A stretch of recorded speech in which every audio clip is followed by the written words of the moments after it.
Саид, вы истеричка? Но истерила иногда, как все женщины. И вот такого золотого еще мужа почему-то им достался вам. Не кому-то, а вам. Никогда я не издевался и не издеваюсь. Да мы вам верим, Володя! Вагон за вами стоит женщин! Вы тиран, вы всех заели своим характером. Лучше меня он никого не найдет.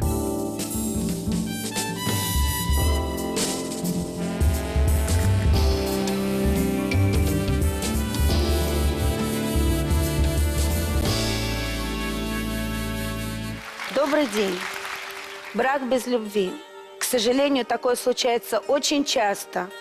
Как живется мужу и жене, которые за всю семейную жизнь испытывали друг к другу всего одно единственное чувство.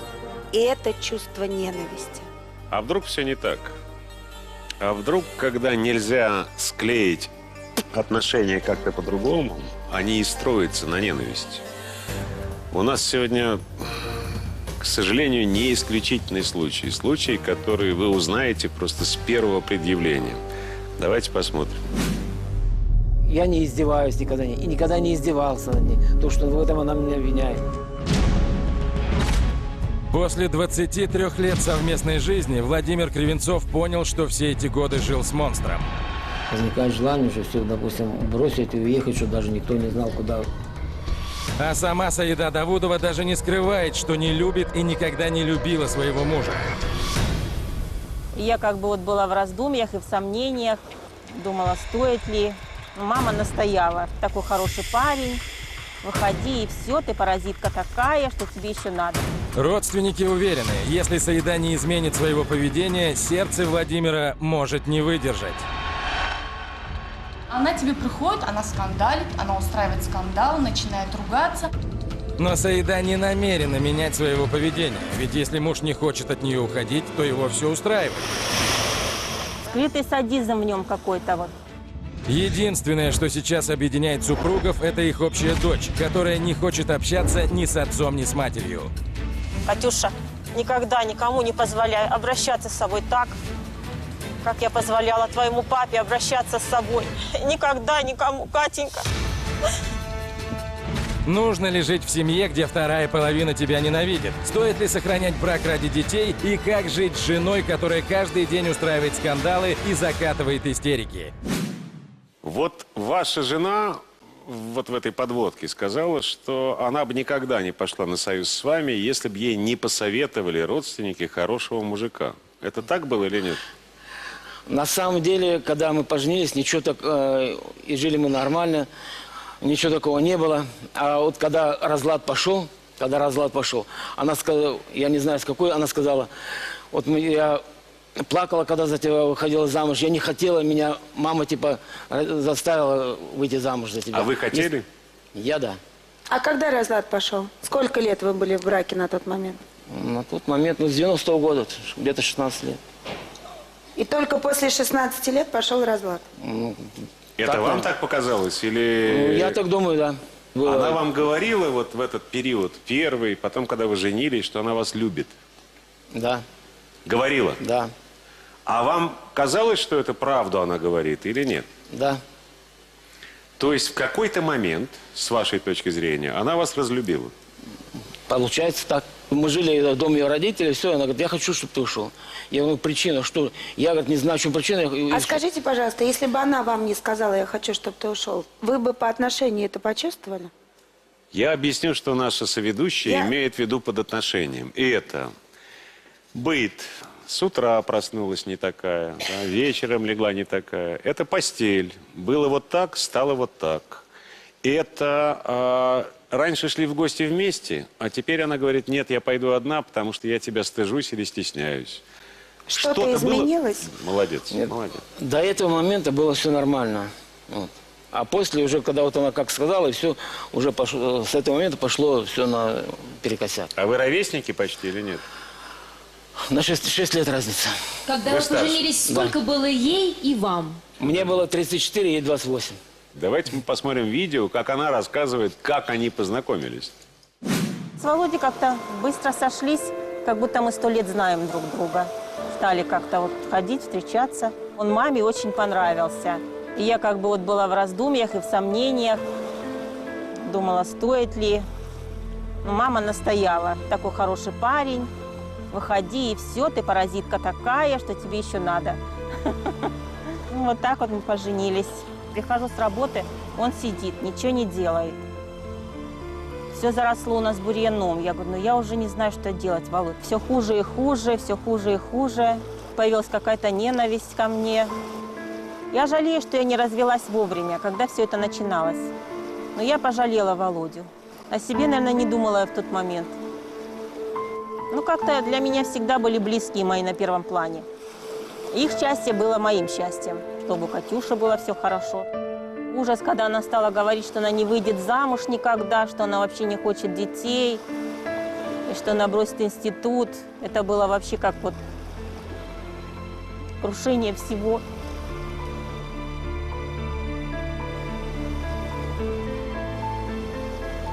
Как будто бы все рухнуло в моей жизни.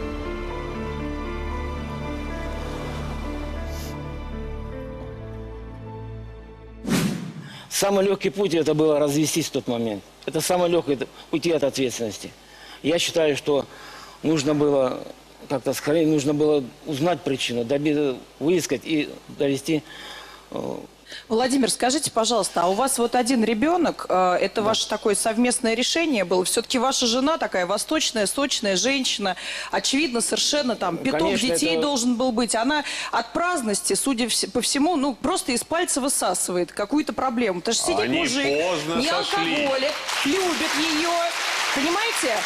А тетке просто заняться нечем, она сходит с ума. И это только первая ступень, когда женщина ненавидит мужчину. Она говорит, Надо что... было побольше делать ей детей. Скажите, пожалуйста, а вот за эти 16 лет у вас никогда не возникало разладов? Может быть, какие-то были острые моменты, когда вы хотели уйти из семьи, когда ваша супруга хотела, может быть, развестись? То есть 16 лет у вас была идиллия? Вы как будто не знаете стихов одной из великих ненавидимых мной поэтесс, которая сказала буквально следующее. А для женщины прошлого нет. Разлюбила и стал ей чужой. Нет, Мне всё же, кажется, это та пускай нам самая ответит. история. Давайте посмотрим, насколько разлюбила. Покажите, пожалуйста, как она его ненавидит. У меня сильная боль внутри. У меня больше нет терпения, я не могу уже. Я его ненавижу. За то, что он издевался надо мной столько лет. Он относится ко мне так, как будто хуже меня на свете нет никого. Я ненавижу его. Я ненавижу его.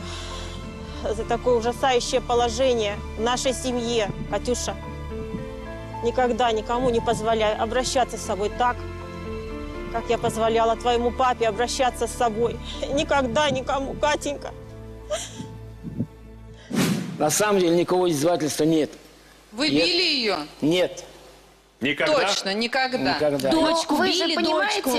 Ребенка били, Морально вы над ней Скажите, издевались? вот ваша жена, с которой вы много лет прожили, она что-то говорит. Вы же понимаете, о чем Я она? понимаю. Владимир, Что может это? быть, морально вы ее оскорбляли? Идет у нас разговор. Раз она взрывается вплоть до ярости. Я говорю, что случилось, почему? Вот ты это слово сказал, оно мне не нравится, оно меня обидело, оно меня в гнев вело. Вы же чувствуете, что происходит с женщиной, которой вы столько лет прожили? Мне, Ну вот только честно, что честно, произошло? Да. мое мнение, что все пошло с работы. Вот она, хоть и она это отрицает, но в 2002 году, когда она закончила юрфак, она пошла работать в адвокатуру. Там пошли неприятности, они перешли в семью. Хотя она считает, что семейные неприятности перешли на работу. Я считаю, Володь, что... Володь, скажите, пожалуйста, вы знаете такое слово мезальянс? Нет. Мезальянс – это неравный брак. Мне кажется, ваша жена транслирует всем своим существом, красотой своей, неким другим образованием, что она за вас вышла, не желая того, а вы оказались лаптем кухонным, и она себя не может простить за то, что она не нашла себе более достойного человека, который разговаривал бы с ней стихами и на ее языке. Вам так не кажется? Я не знаю, может, она хотела, чтобы какого-то богатого Ну, человека... принца, я не, знаю. принца хотела-то, на коне, ну, да. принца. Я много за последнее время общаюсь с мужчинами. И принцами. первый раз С я вот принцами, здесь сейчас услышала одну фразу. И для меня богатство, еще что-то рухнуло в один момент. Я услышала фразу «мужчина». Он сказал, ну это же отношения, нужно работать, что-то происходит, нужно что-то делать. Я первый раз за долгое время от мужика это услышала. Володь. Юля! У меня просто нет слов. Юля, от вас этого никогда в жизни не услышу. Как хорошо, что вы это не услышали от всех прежних своих мужиков. Теперь у вас есть надежда на будущее. Владимир, а вы живете в доме ее родителей до сих пор? Да. Вы не уходите, вам некуда идти просто, да? Ну, и я в течение нескольких лет, вот так я скитался, можно сказать, то 2 месяца там у сестры жил, то еще где-то. У вас есть своя квартира? Сейчас я получил от МВД квартиру, да. И?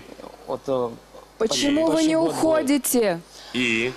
ухожу, но вот все равно она зовет, вот ты почему, помогай, вот живи там, но помогай. Вот я бы... Вот. То есть попытки разойтись у вас все же были, да, Владимир? К ее Сейчас всё на мне. К ее призыву «вали отсюда» вы отнеслись с большим вниманием, у вас есть куда валить, вы иногда валите, но она вас возвращает. Мне кажется, вы с вашей супругой очень разные по темпераменту. Ей нужен такой мужик, который мордой бы об стол ее бил. Конечно, был материально очень обеспеченный, и она была бы в зависимости от него. Вот если вы со своей женой разведетесь, после вот этой программы на Первом канале у вас пол России теток выстроится, будут во многим идти воду пить, потому что вы добрый, ласковый. Ну, такой, да, может быть, там мало зарабатывающий, чтобы бурьян начал рвать, надо пойти показать, как рвать. Это все понятно, Пока мы поэтому не вы не позвали сдавайтесь. Саиду, можно задать один... знаете, сколько на вас желающих? Прямо отсюда. Да, вы сейчас предложение сделаете, когда жена выйдет, ладно? Давайте Саиду позовем. Может быть, там все другое. Здравствуйте. Мне куда присесть?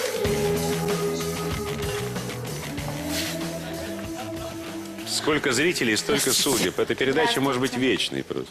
Саид, вы истеричка? Ну вот честно. Но истерила иногда, как все женщины. Когда начали? Муж говорит, 16 лет счастливо прожили, потом что-то случилось. Да, только вы говорите, что пошли А без вы? него, за него Подожди. без любви, потому что мама сказала. Мне показалось, что надежный человек. Или он был единственный в вашей жизни, кто замуж предложил? Молодец. Нет, почему? Мне предлагали, мне делали предложение. Но выбрала я Владимира. Нет, вы Сами или мама? выбрали, Вы или мама? Я или мама? Нет, я. Почему вы так поздно сошлись? Что у вас было до этого? Какие у вас зарыты эти скелеты-то на чердаках? У вас была жена до этого? Ну, было. Была. Я- Дети были? Нет, я служил в Амурской области, и поэтому скитался по этим, у меня не было гарнизону. возможности там, да, по гарнизону, мне практически я не был просто фиктивный. Но женщина была. Фиктивный там брак был, да. Как фиктивный брак? Потом- Ну, слушайте, вы до таких лет дожили без реальной женщины, что ли? Ну, как это? Фиктивный брак – это брак в гарнизоне с козой. А вот, ну, все-таки что-то было же. Ну. Почему так растерялись? При жене не хотите вспоминать это или что? Обижать Просто ее не мне хотите? Или хочется- скандала нет, боитесь? не хочется мне. Не хочется, не надо, все, мы не настаиваем. Была абсолютно. женщина, первая жена. Не хочется, все. Вы девственницей замуж вышли? Да, В каком возрасте? 28 лет. Вопросов больше нет. И вы что думали, Я что не вы в могу процессе его полюбите или как? Что? Терпится, слюбится, это Я не философия могу наша. сказать, да? что у меня была прям безумная любовь, но он мне очень понравился, и я видела в нем помощника в первую очередь. Потому что у меня престарелые родители, дом, хозяйство. Я видела в нем в первую очередь помощника. Что же внесло раскол А в ваши что потом отношения? произошло? Вот вы рассказывали, что он истязал вас. Мы когда, Каким-то образом... мы когда поженились, мы стали жить в доме моих родителей. Вот. Он чем истязал вас? Ежедневным просьбами секса или чем?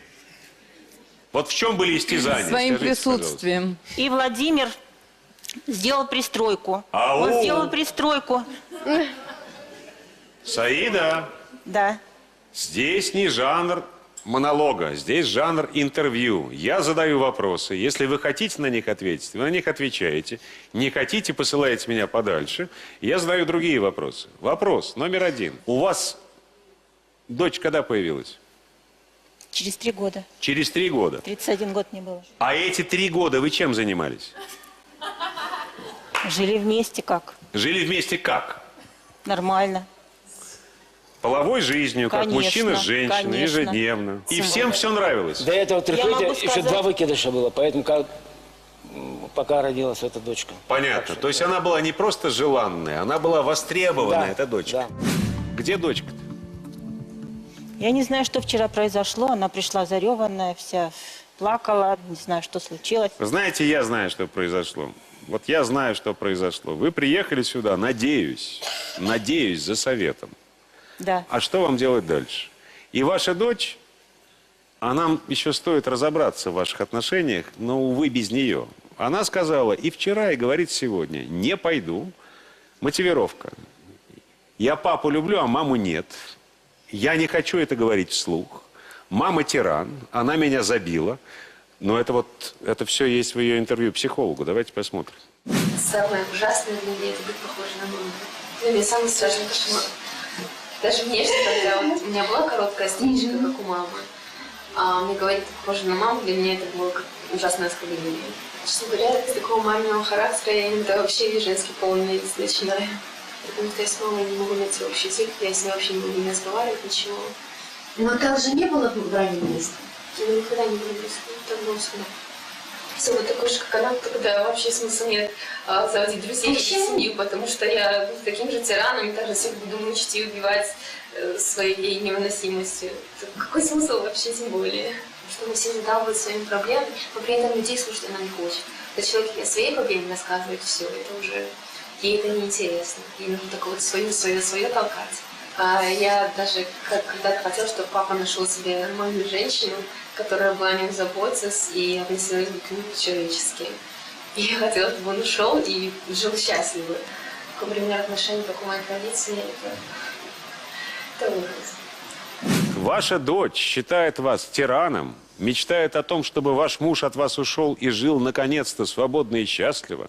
Она говорит, что она никогда не хочет даже ассоциироваться с вашим образом, быть похожей на вас, потому что вы просто испортили ей жизнь. Мало того, мы еще знаем, что она в Москву поступала, вы не дали ей, да, она документы подала уже, да, не дали уехать.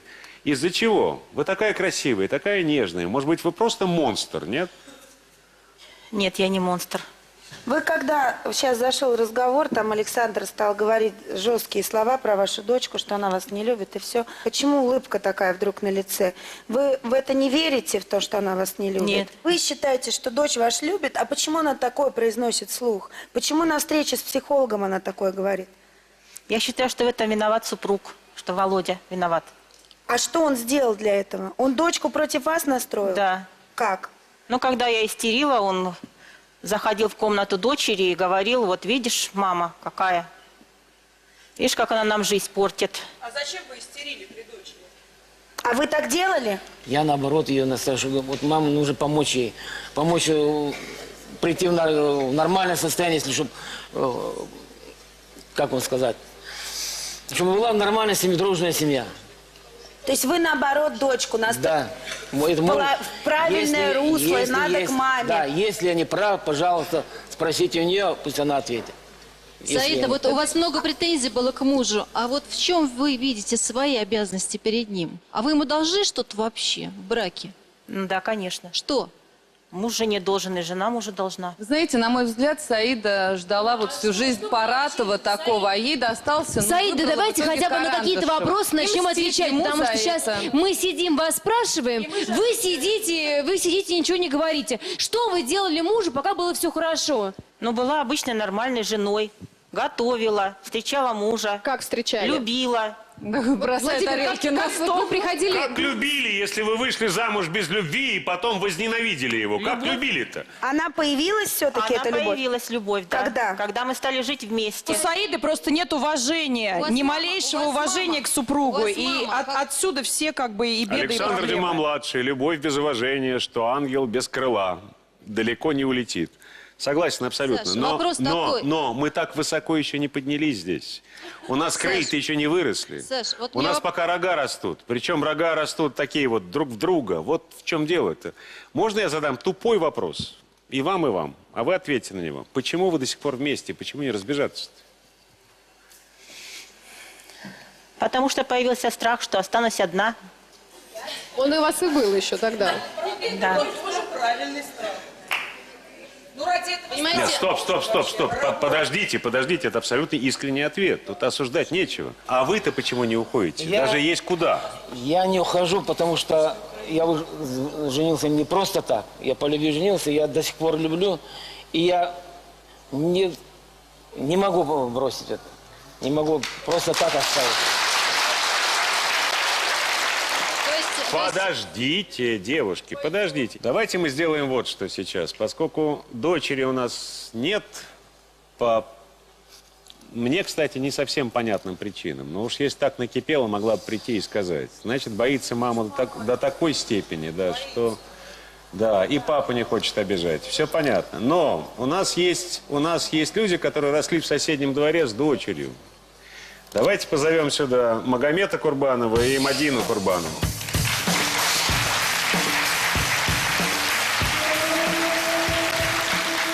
Вы соседи. Да. Вы выросли вместе с дочерью, да, и соседями совсем прям забор к забору. Да. Ну да, прямо напротив. Вот как изменилось ваше представление об этой семье после того, как вы сейчас услышали вот то, что происходит здесь? Сказать честно, ничего не изменилось. Мнение ничего абсолютно. Что касается Владимира, с детства знаю эту семью очень хорошо, хоть и семья такая замкнутая, закрытая, никогда не общалась с соседями. Владимир очень замечательный человек, как я видела это всегда. Что касается заброшенного дома, нет, не скажу. Бурьян был? Нет, занимался появился, хозяйством. Он, наверное, может, в конце вот сейчас появился, а так раньше, вот, посмотрите, вот это все, облицовку, все, он по дому работал, да, и грядки, и все были, он ухаживал за огородом. Так вы скажите мне, как соседи ближайшие, а соседи знают всегда все. Вы скажите, в чем причина разлада в доме-то? Я не знаю, я думаю, наверное, воспитание девочки, они не могут поделить, наверное, мать одно говорит, отец другое, может, из-за этого. Да и дочка тоже в детстве, она... Я-то чуть постарше был, она с девочками играла. Это, наверное, месяц, наверное, был такой, когда она с девочками игралась. Потом они там что-то куклу не поделили, что ли, или что. Какой-то конфликт, ну, детский бывает, там что-то не поделили девочки между собой. После этого все. Ее на улицу не выпускали, закрыли вообще из дома. Они сами играли с ней. Ну, как-то из забора видели, они заменяли ей друзей сами. Я не знаю, они боялись за нее или что. Слушай, ну соседи всегда бывают хорошие и плохие. Это хорошие соседи? Не скажу, что хорошие, не скажу, что плохие, потому что они никогда особо не общались с соседями. То есть не соседи? Да. Можно так сказать, да. Все, что про вас говорят, это правда? Но у нас Вы закрыты, дочку заперли, правда? Дочку не заперли, дочку просто сама не уходит, потому что говорит, мне не с кем. Потому что она просто боится. Вы всего боитесь, и она стала всего бояться. А зачем людей. дочку заперли? Никто не запирал его. А почему она не выходит? Саида Ну, вот сказала это уже правду. не надо спросить. Саида, вы? Я говорила, Володя, в нашей семье происходит что-то страшное, ужасное, надо что-то делать. Но он стал обвинять меня, говорить, что вот... А страшное, ужасное это что? Ну что, вот, я не знаю, нет общения у дочери, что она сидит за компьютером, что она не ходит никуда, молодая девчонка, что у нее нет подружек. У вас что-то есть, помимо того, что вот вас Нет. трое? Жизнь какая-то еще где-то есть? Армейские друзья. Никуда не ходим. Почему? Такая она у вас ходить никуда не будет, потому что она смотрит, что вы все время Подождите, сидите. вы сейчас перебиваете. Почему не ходите? Из-за проблем в семье, потому что я рассорился со всеми родственниками своими.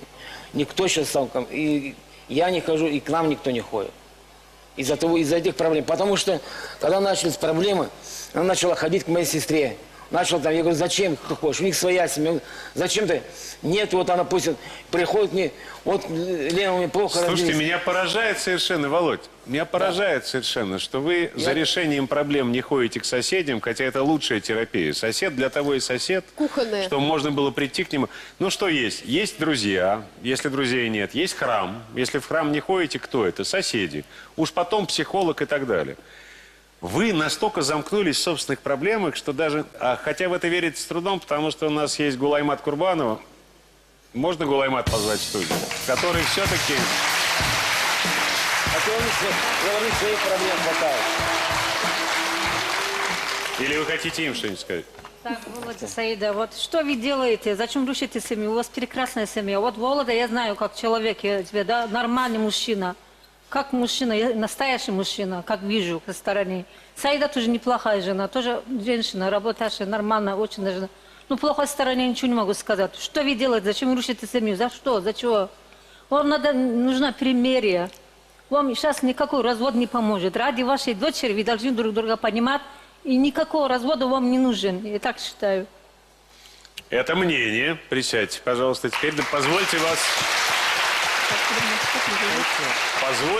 допросить с пристрастием. Вы считаете, что у них отношения нормальные? Ну, со стороны, как соседка, я вижу нормальный, да. Я не могу ничего плохого сказать. Нормальные, в смысле, не убили пока друг друга? Нет, убивать не надо друг друга. Они должны понимать, это нам, соседям, или вам, как вы приехали, должны помочь им, нашу техническую семью. Вот вы приехали помочь сюда. Да, и вы приехали с определенным таким сообщением, что, Да. ребят, держитесь ради дочери. Да. Но мы слышали дочь, которая даже отказалась прийти в эту студию, которая говорит: беги, папа, беги, маму ненавижу. И это как? Это я никак не понимаю, честно сказать. И вы после этого говорите, что семью нужно сохранять? Им наоборот надо развестись. Начать А мне ходить кажется, друг что другу в Саида, вы гости. как женщина такая Начать властная, снова сильная, ухаживание друг умная, за другом. очевидно, должны открыть двери своего дома, позвать соседей, напечь блинов, накрыть стол, выпить со всеми вина, и в ваш дом придет радость. И делать это регулярно, понимаете? И когда этот дом будет открыт, даже вот я понимаю, у вас уже такая бездна между вами образовалась, но у вас появятся друзья, они будут заполнять эту бездну, и вы со временем поймете, что вам хорошо и радостно жить. Жизнь проходит, а радости нет. Создайте вы, хозяйка дома, в своем доме ее сами. Это же в ваших руках. Володь, вы рассказывали только что вы жаловались его сестре. А у вас есть подруги? Почему к сестре? Вот у вас близкие, хоть одна, две, три, с работы кто-то есть? Ну, так получилось, что мы вот жили в изоляции. Потому что подружки мои уехали. Одна в Новороссийск, другая в Израиль. И так получилось, что я осталась одна. Мне не с кем было ни посоветоваться, ни просто поплакаться. Вообще совершенно одна. А муж, а дочь, а ваши близкие? А соседи? Слушайте, соседи давайте... в последнее время вообще стали нас сторониться. У меня возникло подозрение, почему стали Саиду сторониться. Но давайте сначала послушаем родственников, потом позовем в студию корреспондента нашего, Ольгу, которая неделю провела в этой семье. Это все-таки можно понять, что происходит в семье, даже будучи не очень зрелым, как я понимаю, человеком. Сначала родственники. Вот она говорит, что мама пытается их развести здесь Володей. Мама вообще никак не лезет. Каждый раз они поругаются вместе в семье у себя, тетя Саида здесь с Володей. Она его выгоняет. Он приходит сюда, мама его здесь кормит, мама его поет, мама ему лекарства покупает. Все мама делает. Причем он ничего взамен, ни денег, ничего от него, он все отдает своей жене. Даже я, дочка, бываю против этого, потому что я говорю: мама, ну так не бывает, ты добрая, ты постоянно пускаешь, а она тебе приходит, она скандалит, она устраивает скандал, начинает ругаться, вот такая-то сякая, маму доводит, что скорую приходится вызывать. У нас на старом телефоне каких только сообщений от нее не было. Всякие: вот ты такая сякая, ты такая плохая, ты чего только она, ты надоела мне. Вы ее к психиатру сводите, потому что она, да все, вы ее на работу к ней сходите, узнаете. У всех вот, потому что она психически неуравновешенный человек. Она даже проходила и пыталась здесь что-то сюда, какие-то претензии насчет родительской квартиры, пыталась, она даже домой сестру один раз чуть с ней не дралась. Она просто не может оставить нашу семью в покое. Это У вас племянница прям ваша. эмоция такая, наконец, первый Да, раз за это передачу. ложь. Это племянница родная. Это неправда? Это неправда. А муж бегает к сестре. А можно я расскажу, как на Конечно. самом деле было? У нас была нормальная семья. Мы сделали пристройку, подняли забор.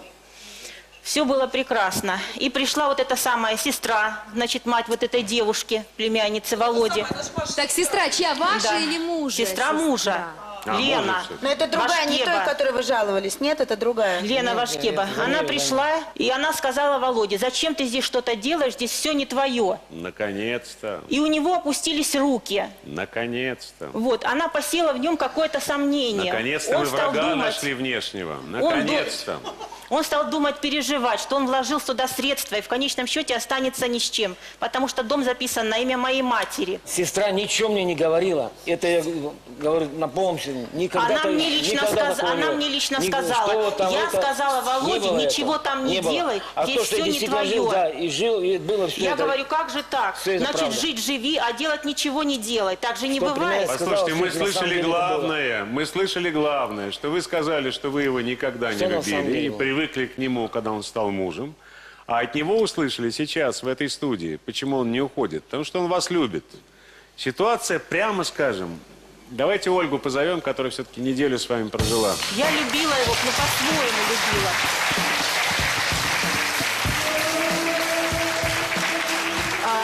Вот, Саид, знаете, вот я слушаю это, да, я слушала это неделю, когда я была с вами, я слушаю это сейчас, и я просто в шоке, потому что вы мне оба говорили, все ваши родственники, все соседи говорили, вы говорили: я хочу помощи, я хочу помощи, я хочу, чтобы мне помогли. Вы сюда приехали, скажите, пожалуйста, из себя бедную овечку изображать? Я разговаривала с вашей дочерью, которая говорит, что я от матери не слышу ничего, кроме приказов. Я разговаривала с сестрой Владимира, у которой давление 200 на 250, которую от одного моего вида, когда я сказала, что я от ее брата и от его жены, ее трясти начала. Потому что она начала говорить: они уже до вас добрались. Она мне жить покоя не дает. Потому что это насквозь лживая женщина, она врет. А вы, мне, знаете, кажется, вот я с вами столько времени провела, мне кажется, что вы насквозь лживая женщина. Нет, это неправда. Вы вините вокруг всех вокруг.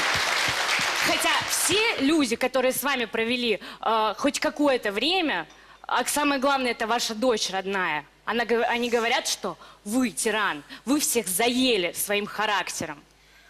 И признать вы этого не хотите. Нет, почему? Вы сидите, молчите с каменным взглядом и боитесь просто себе признаться, что ваш характер, он невыносимый.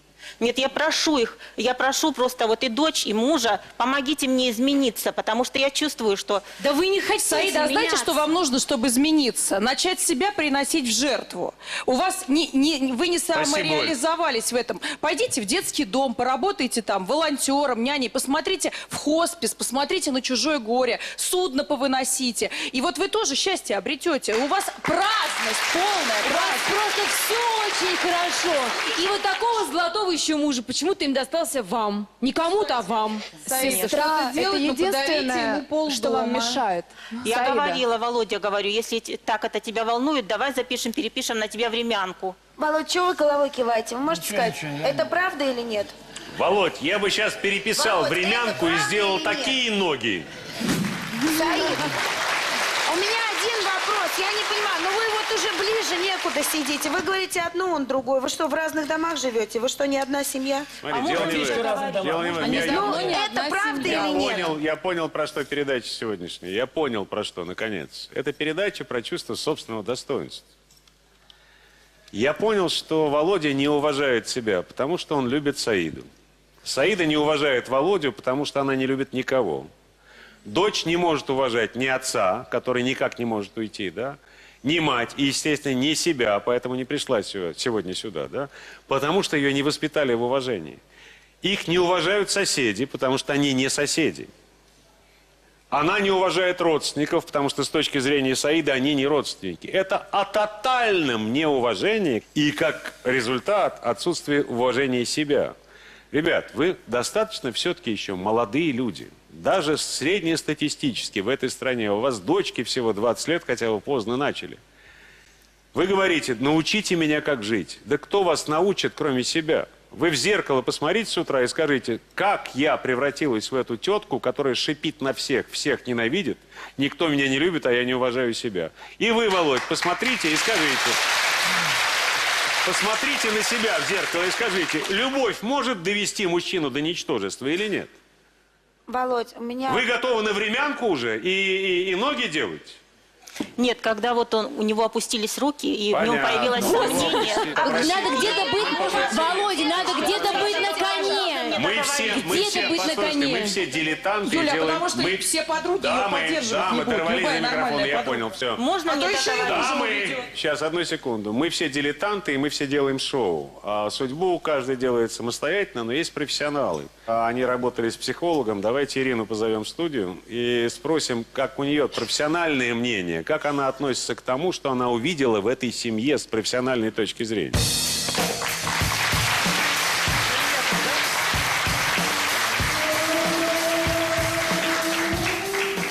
Что вы хотите получить в результате вот сегодняшнего визита сюда? Для чего вы приехали сюда? Ну, я бы хотела сначала сказать все, потому что я не сказала всего. Я не знаю, это инициатива ее, просто я сначала не соглашался, потом уже решил, это вот нам поможет, единственное, что нам может помочь. Вот. То есть вы хотели выговориться, вы это сделали. Вы следуете за своей женой. Я бы хотела договорить, если можно. Почему вот такой ужас в нашей семье все-таки произошел? Да, я хочу услышать, Спасибо. с чем вы пришли. Ну вот, когда вот это произошло с Володей, у него опустились руки, я сказала, я не забираю у тебя ключи, пожалуйста, ты можешь прийти в любое время дня и ночи, но просто надо пожить отдельно, потому что уже непонятно было, как нам жить дальше. Ну, меня обвинили в том, что я негодяйка, что у меня другой мужчина, что я гуляю, изменяю, хотя это было не так, и все это его сестра. Но в конечном счете, все-таки Володя какое-то время жил у своей сестры. Она стала настраивать его против меня. Она стала говорить, разводись, тебе не нужна ни дочка, ни семья. Говорите, если это неправда. Что же вы молчите? Вас же трясет всего, я рядом сижу. Подождите, Если мы она хотели, чтобы говорит, Саида да что выговорилась. выговорилась вас, Пусть так выскажется. скажите. Он вернулся оттуда. А вы все время привыкли так Потом я молчать. Вас же трясет всего. Он вернулся оттуда Пусть совершенно до конца другим скажет, человеком. Он стал ненавидеть меня, он стал издеваться надо мной. Он стал постоянно говорить и делать гадости с упорством человека одержимого, который постоянно Какие думает об гадости? этом. Он в борщ какал. Какие гадости конкретные? Ну, какие? Он все время пытался, я не знаю. Как издевался? Что делал? Бил, унижал, топтал. Что делал? Как он... Вот что делал? Он повторял постоянно действия, которые вот то ли пугали меня, то ли вызывали... Какие действия? Что он делал? Замахивался, пинал вас, посуду бил. Что делал? Случайно ложку уронил, Постоянно случайно что-то вилку ронял. уронил. Никогда я не издевался и не издеваюсь. Да мы вам верим, Володя. Вагон за вами стоит женщин. И Я ждет, сто раз говорил, выдумки твои это все. Перестаньте перекладывать ответственность на внешние причины. Владимир, она же Это всё сказала, что она следствие. боится остаться одна. Вот и Разведитесь пусть с ней. остается. Разведитесь Раз на я месяц, И она снова вернется к вам. Она Если считает, что не нет, она издевается. не ползет. Смотрите, Они живут как кошка и собака и наслаждаются этим Это настолько, энергия. что пришли на Первый канал об этом сказать. Это неправда. Представьте себе, да, у человека появился страх, что он останется без жилья. Вы знаете, я У него смотрю... есть квартира, на которую вы Минуточку, претендуете. Он получил квартиру. Я Он смотрю квартиру на вас... недавно А вы ему Сейчас, времянку хотите отдать? Он получил ее Подождите, во время вы брака. выговорились, сейчас я вам скажу. Он получил Я когда- квартиру в ноябре прошлого года. Это а конфликт у Пусть нас уже валит 8 квартиру, лет. не претендуйте можно- хотя бы на нее. Это Все. закладно Смотрите, у вас есть у вас есть простой выбор сейчас. Либо вы сейчас разойдетесь по разным диванам, выбираете каждый какой, да? Либо пересядете отсюда вместе. По раздельности. Все. Можно вас туда попросить? А Вот вы туда куда? сядьте, Саид, к пожалуйста. мужу или отдельно? Вы куда? Мелые бронятся, Вот только там, я тешатся. слышу, нервяк такой просто за этой занавеской, да, потому что каждый из нас хотя бы раз в жизни встречал такую женщину. Давайте выслушаем их комментарии.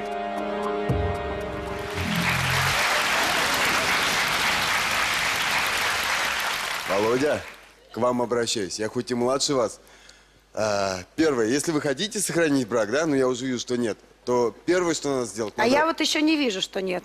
Надо вылезти Не перебивай! Надо вылезти из-под каблука, превратиться на первое время, там, на месяц, на 2 в монстра, там, пить, пьяным приходить домой. А вы поможете? Ну, я не пью, ну... Помогу в другом. Я тоже, к сожалению, не пью. Я тоже, к сожалению, не пью. Просто вот выпить, взять ремень так вот и тапочки, и говорить, где мои тапочки. Ты правильно сказал. Сначала нужно оторвать каблук. Ну, вылезти из-под каблука. Случайно. Как вилки падают, да, так случайно оторвать каблук, да. Ну, я думаю, а потом лучше... этим каблуком просто, да... В голову прям. Да, изнеможение. Ну, лучше всего, конечно, вот... Смотрите, вот прекрасные девушки вам уже сказали. К вам выстроится просто очередь. А можно вопрос от женщин к мужчинам? А вы вот правда все тут считаете, всем своим мужским коллективом, что наш прекрасный Володя, мне он тоже очень нравится, когда у него каблук оторвут, он под другой каблук не побежит? Владимир, я хочу присоединиться в том смысле, что, конечно, низкий вам поклон. Просто такой силы чувства, на самом деле, да, который может переживать вот эти все разряды молний, конечно, я вот просто не встречал. Смотрите, сколько было поводов уйти вообще из этой семьи и поступить по-мужски, но нет. Человек даже здесь готов сохранять семью. Это вот при всех здесь сказанных и даже оскорблениях в адрес друг друга, это все равно здорово. Так что это вот, знаете, матч, который прошел до упора, и вот сейчас, наверное, не стоит бить пенальти. Но есть дополнительное время. Дополнительное время что-то исправить еще. Если есть чувство, если есть желание, можно что-то поправить. Просто увидеть 2 друг периода друга. по 15 минут. Увидеть друг друга. Вот не соглашусь я, что вот эта вот пара дошла до упора, потому что от Саида, я так понял, информацию выуживать очень сложно, но слава богу, что тут стоит телевизор, слава богу, что я тоже психолог по образованию и знаю язык невербальных сил движения. Какое счастье, что ты не представился астрологом. Да. Понимаете, человек с помощью слов выдает только 7% информации, все остальное это глаза, мимика, позы и жесты. Видно, что мама привела своего сына перед директором отчитываться. И знаете, Саида, я внимательно слушал все то, о чем вы говорили. Я понял, что в данный момент вы полностью повторяете модель поведения своей матери. Абсолютно. И что еще, вот цитирую ваши слова, да, вы сказали, что у Володи скрытый садизм. Но любой психолог подтвердит мои слова, что есть такое понятие, как проекция, и вы проецируете свое состояние на вашего супруга. Скрытый садизм в вас. Свое состояние и еще на нее. могу сказать то, что вы, опять цитирую вас, я взяла Володю не как любимого, не как мужа, не как супруга, не как спутника, я взяла Володю как помощника. То есть я им командую, я взяла его для того, чтобы он делал все то, что я ему скажу. Поэтому пока вы не поменяете модель поведения матери на какую-либо другую, эта ситуация у вас не изменится. Это все. Надеюсь, вырежут, да, но я вам честно скажу, расклад вот.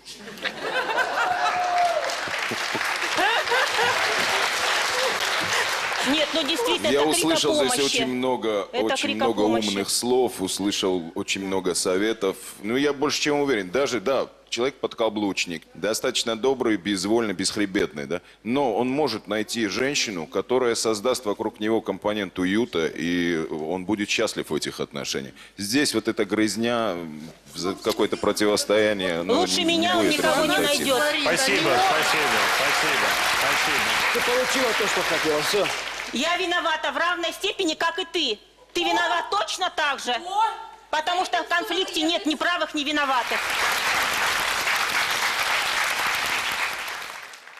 Это все звенья одной цепи. Это звенья непонимания того, что ты рождена и живешь в мире, в котором либо ты находишь себя в состоянии наладить отношения с окружающими, либо этот мир тебя сжирает. Здесь змея пытается пожрать мир.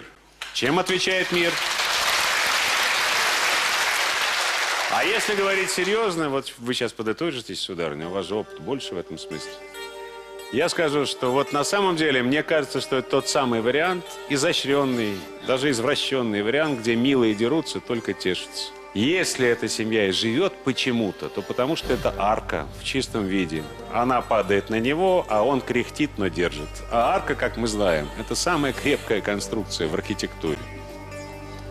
Мне, конечно, придется сегодня зачеркнуть черным карандашом день в календаре, потому что не могу с вами, Александр Гордон, не согласиться. Ух ты!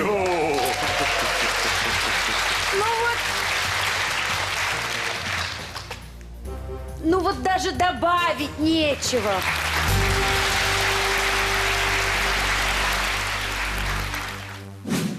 На этих кадрах вы видите восходящую звезду российского модельного бизнеса Софию Бондаренко. А на этом видео одноклассники Сони собрались вместе во дворе, чтобы поиграть после уроков. За 7 лет карьеры в качестве модели Соня Бондаренко сумела добиться немалых высот. Я хочу, чтобы моя дочь продолжала заниматься модельным бизнесом и добивалась высоких результатов, не останавливалась на достигнутом. Но головокружительный успех маленькой модели разделил на два лагеря родственников 12-летнего ребенка. Есть очень много других интересных вещей, а модельный бизнес в конечном итоге он ни к чему хорошему не приводит ни одну модель. Смотрите завтра. Ранняя звездная карьера. Стоит ли начинать? Травма для детской психики или настоящая перспектива с молодых ногтей?